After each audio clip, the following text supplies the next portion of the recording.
ইন্ডিয়ার আগ্রা শহরে মুঘল আর্কিটেকচারের একটি এমন মাস্টারপিস রয়েছে যাকে পুরো বিশ্ব তাজমহল নামে জানে। শুধু দিনের আলোতেই নয়, রাতের আলোতেও চকচক করা এই বিশাল আশ্চর্যটির সৌন্দর্য 42 একর ছড়িয়ে রয়েছে। কিন্তু এই সৌন্দর্যের পিছনে লুকিয়ে রয়েছে অনেক দুঃখজনক ঘটনা।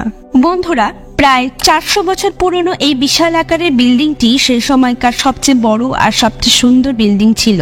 এখন তাকেই পৃথিবীর 7ম আশ্চর্য হিসেবে ধরা হয়। এই বিল্ডিংটিকে বানানোর জন্য 20,000 শ্রমিক তাদের রক্তজল করে দিন রাত এক করেছিল। এতজন শ্রমিক মিলে এটি তৈরি করতে লেগেছিল প্রায় 22 বছর। যদি আজকের দিনে দাঁড়িয়ে এই বিস্ময়কর বিল্ডিংটির ভ্যালু হিসাব করা যায়, তাহলে তা হয়তো হবে $1 বিলিয়ন, ইন্ডিয়ান টাকায় যার ভ্যালু হবে প্রায় 8,200 কোটি টাকা, আর বাংলাদেশি টাকায় 10,950 কোটি টাকার থেকেও বেশি। মুঘল আমলে মুঘল আর্কিটেকচাররা এর মধ্যে এমন কিছু ডিজাইন এবং এমন কিছু আর্ট করে গেছেন যাকে দেখে বর্তমানের টপ ইঞ্জিনিয়াররাও এর প্রশংসা করে থাকেন। এই বিল্ডিংটাকে এমন ভাবে ডিজাইন করা হয়েছে, যখন মেইন গেটের বাইরে থেকে দেখা যায় তখন দেখতে আকারে বড় দেখায়, কিন্তু যখনই মেইন গেট দিয়ে ভিতরে প্রবেশ করা হয় তখন এটিকে দেখতে ছোট দেখায়। আপনারা একটু ভালো মতো দেখলে বুঝতে পারবেন তাজমহলের চারপাশের মিনারগুলো সোজাভাবে দাঁড় করানো নেই, বরং বাইরের দিকে একটু বাঁকিয়ে লাগানো রয়েছে। কারণ যদি মিনারগুলোকে সোজাভাবে লাগানো হতো তাহলে দেখতে মনে হতো মিনারগুলো ভিতরের দিকে ঝুঁকে আছে, যেমন এই মসজিদের মিনারটিকে দেখতে লাগছে। তাছাড়াও এরকম ভাবে মিনারগুলোকে লাগানোর কারণে ভূমিকম্প হলে তাজমহলে কোনো ক্ষতি হবে না, বরং মিনারগুলো বাইরের দিকে পড়ে যাবে। কিন্তু ব্যাপারটি হলো, এই স্ট্রাকচারটিকে আসলে কেনই বা বানানো হয়েছিল? এটা কি ভালোবাসার প্রতীক, নাকি সত্যিটা আসলে অন্য কিছু? 400 বছর ধরে তাজমহলের কি কি রহস্য রয়েছে যাকে এত বছর ধরে লুকিয়ে রাখা হয়েছে? আজ থেকে 400 বছর আগে যখন কোনো কংক্রিট বা স্টিল ছিল না, তখন কি করে এত অপূর্ব সমাধি এবং তার 40 মিটার উঁচু চূড়া নির্মাণ করা হয়েছিল? বন্ধুরা, আজকের এই স্পেশাল ভিডিওতে এই সব প্রশ্নের উত্তর এবং আরো অনেক কিছু জানতে পারবেন, তাই শেষ অবধি আমাদের সাথে থাকুন। আর হ্যাঁ, ভিডিওটি ভালো লাগলে একটি লাইক অবশ্যই করবেন। তাজমহলের গল্প শুরু হয় 1607 সালে, যে সময় দিল্লি এবং পাকিস্তান জুড়ে মুঘল এম্পায়ারের রাজত্ব ছিল। এই বছর মুঘল সম্রাট জাহাঙ্গীরের সবচেয়ে ছোট ছেলে শাহাবউদ্দিন মোহাম্মদ খুররমের 15তম জন্মদিন উপলক্ষে আগ্রা ফোর্টে বড় করে উৎসবের আয়োজন করা হয়। তার এই জন্মদিনে বিশেষ কিছু তার জন্য অপেক্ষা করেছিল। এই জন্মদিনে সম্রাট নিজের ছেলে খুররমের বিয়ে এক উকিলের মেয়ে মমতাজ মহলের সাথে করে দিয়েছিল। শাহাবউদ্দিন এবং মুমতাজ প্রথম দেখাতেই দুজনকে ভালোবেসে ফেলে, কিন্তু তখন হয়তো কেউই জানতো না এই ভালো লাগাই একদিন অমর হয়ে থেকে যাবে। এরপর আগামী 10 বছর শাহাবউদ্দিন অনেক যুদ্ধ লড়েছে এবং অনেক খ্যাতিও অর্জন করেছে। সেই কারণে খুশি হয়ে সম্রাট জাহাঙ্গীর তার পুত্রকে শাহজাহান পদবি দান করেন, যার আসল মানে হলো সমস্ত বিশ্বের সম্রাট। শাহজাহানের 6টি স্ত্রী ছিল যারা আগ্রা ফোর্টে থাকতেন, কিন্তু এই 6 জন স্ত্রীর মধ্যে তিনি সবচেয়ে বেশি ভালোবাসতেন মুমতাজকে, আর এই কারণেই শাহজাহান মুমতাজের সাথেই বেশিরভাগ সময় কাটাতেন। সময় দ্রুত কেটে যায় এবং 4 বছর পর 1621 সালে মুঘল সম্রাট মারা যান। পিতার মৃত্যুর 7 বছর পর অর্থাৎ 1628 সালে শাহজাহান মুঘল সাম্রাজ্যের সম্রাট হন। শাহজাহানের সময়কালে মুঘল সাম্রাজ্য নিজের শীর্ষে ছিল। সিংহাসনে বসার 1 বছর পরই মুঘল সম্রাটকে এক যুদ্ধে যেতে হয়। 2 বছর ধরে চলা এই যুদ্ধে আবারও আরেকবার শাহজাহান জয়ী হন। কিন্তু এই খুশির পর্ব যে এত তাড়াতাড়ি শোকে পরিণত হতে চলেছে তা কেউই জানতো না। মুমতাজ মহল শাহজাহানের 14তম সন্তানের জন্ম দিতে গিয়ে খুবই অসুস্থ হয়ে পড়ে এবং তার অবস্থার অবনতি হলে সে 17 জানুয়ারি 1631 সালে প্রাণ ত্যাগ করেন। বলা হয়ে থাকে শাহজাহান তার সবচেয়ে প্রিয় স্ত্রীকে হারিয়ে একদম ভেঙে পড়েছিলেন। মুমতাজ মহল মারা যাবার আগে সম্রাটের কাছে একটি আবদার রেখে গেছিলেন। তিনি বলেছিলেন যে তিনি মারা গেলে তার মৃতদেহটি পৃথিবীর সবচেয়ে সুন্দর একটি সমাধিতে যেন রাখা হয়, এবং শাহজাহান তার স্ত্রীর এই শেষ ইচ্ছাকে পূরণ করতে তার জীবনের সবটুকু দিয়ে মুমতাজের মৃত্যুর 6 মাস পর শুরু করলেন তাজমহল তৈরির কাজ।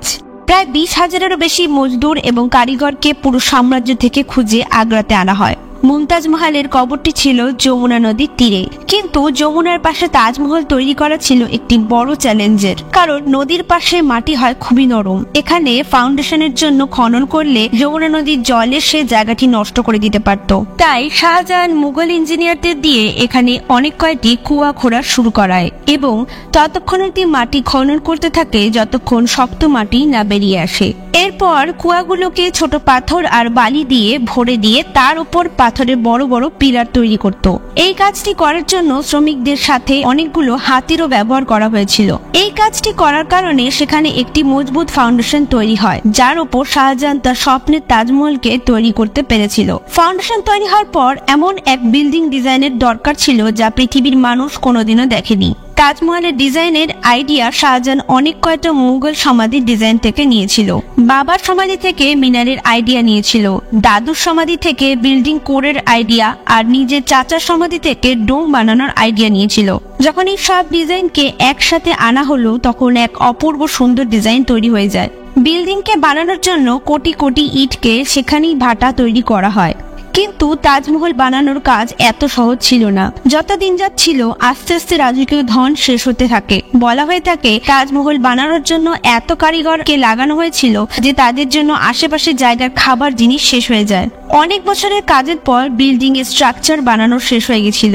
এরপর পালা ছিল বিল্ডিং এর ওপর সাদা মার্বেল লাগানোর।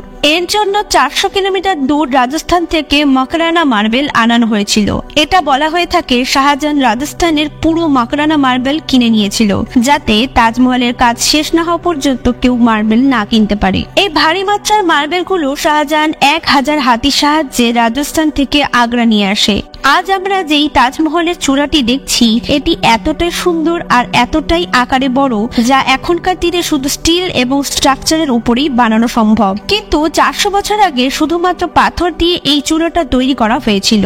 আমরা তাজমহলের গায়ে যে আর্টগুলো দেখতে পাই সেগুলো ছিল এক অদ্ভুত পেট্রাডোরার টেকনিকে করা। এই পেট্রাডোরার কাজটি করার জন্য মার্বেলের উপর এক বিশেষ কায়দায় কাটিং করে একটি দামি এবং কালারফুল পাথরকে মার্বেলের উপরে এক বিশেষ আঠার সাহায্যে লাগানো হয়েছিল। অনেক রিসার্চের পর জানা যায় এই বিশেষ আঠাটি তৈরি করা হতো চিনির শিরা, লেবুর রস এবং মার্বেলের পাউডার দিয়ে। আর এই একই আঠা বর্তমানেও তাজমহল রিপেয়ার করার জন্য ব্যবহার হয়ে থাকে। তাজমহলের আরেকটি বিশেষত্ব হলো তাজমহল দিনে 4 বেলায় 4 রকম রঙের দেখায়। মানে সূর্য উদয় হবার আগে তাজমহলকে কিছুটা ব্ল্যাক কালারের দেখায়, আবার সূর্য যখন উদয় হয় তখন এটি হলুদ এবং কিছুটা গোলাপি দেখায়, আবার ঠিক দুপুরের সময় তাজমহল এর এক অপূর্ব রূপ বেরিয়ে আসে, তখন একে পুরোপুরি হোয়াইট দেখায়। এরপর ঠিক সানসেটের সময় এই আশ্চর্য বিল্ডিংটি পুরো গোল্ডেন কালার ধারণ করে নেয়। পুরোপুরি 22 বছর পর 1654 সালে তাজমহলের কাজ কমপ্লিট হয়ে যায়। শাহজাহানের বেগমের স্মৃতি হিসাবে দুনিয়ার সবচেয়ে সুন্দর ও সপ্তম আশ্চর্য তৈরি হয়ে গেছিল এবং এই বিল্ডিংটির নাম তিনি তার প্রিয় স্ত্রী মুমতাজ মহলের নামে তাজমহল রাখেন। প্রত্যেক বছর শাহজাহান তার স্ত্রীর মৃত্যুর বার্ষিকী উপলক্ষে যমুনা নদী পার করে তাজমহলে আসতেন। তাজমহলে ঢোকার জন্য যে গেটটি বানানো হয়েছিল তা শুধু রাজ পরিবারের সদস্যদের জন্যই তৈরি করা হয়েছিল। এই গেটটির গায়েও শাহজাহান অদ্ভুত এবং অপূর্ব কিছু নকশি করিয়েছিলেন। শাহজাহান তার স্ত্রীর উদ্দেশ্যে এই স্বপ্নের প্রাসাদটি কমপ্লিট করে নিয়েছিল ঠিকই, কিন্তু 4 বছর পরে মানে 1658 সালে তার পুত্র তাকে বন্দী বানিয়ে সাম্রাজ্যের আধিপত্য ছিনিয়ে নেয়। শাহজাহানকে আগ্রা ফোর্টে বন্দী বানিয়ে রাখা হয়। যেই ঘরটির মধ্যে তাকে বন্দী করে রাখা হয়েছিল সেখান থেকে সে তাজমহলকে দেখতে থাকতো। 8 বছর বন্দী অবস্থায় থাকার পর 74 বছর বয়সে তিনিও প্রাণত্যাগ করেন। শাহজাহানের নিজের ভালোবাসা মুমতাজের সাথে দেখা করার সময় এসে গেছিল। শাহজাহানকেও তাজমহলে মুমতাজের পাশে সমাধি দেওয়া হয়। তো বন্ধুরা, আশা করছি আমাদের আজকের ভিডিওটিও আপনাদের ভালো লেগেছে। ভিডিওটি ভালো লেগে থাকলে একটি লাইক করে শেয়ার করে দেবেন।